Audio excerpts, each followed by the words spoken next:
Hindi naman papayagan ni Pangulong Rodrigo Duterte na mahalal muli ang mga personalidad at opisyal na sangkot sa iligal na droga at gumagamit ng drug money sa kampanya.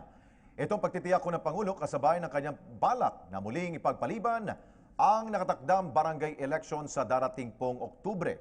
Para sa Pangulo, hilingin ito sa Kongreso na magpasa ng isang resolusyon o batas para sa pagpapaliban ng barangay elections lalo't nasa 40% ng mga kapitan sa buong bansa ay sangkot umano sa illegal drug trade. Naisama ng punong ehekutibo na magtalaga na lamang ng officer in charge o OIC sa mga incumbent barangay captain na ngayon po ay nasa holdover capacity.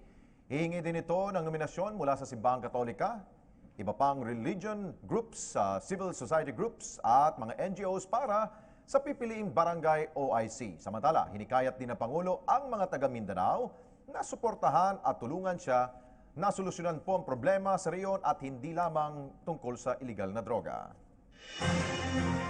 It's not actually interference in the preference of the character that should be there. Eleksyon eh. Hindi naman sabihin nakikialam yung simbahan.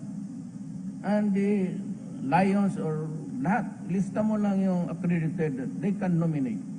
And how many Filipinos are deranged now because of their activities? They cook drugs, 2 months, they are millionaire. Kaya maraming pumapasok dyan. It's the greed money.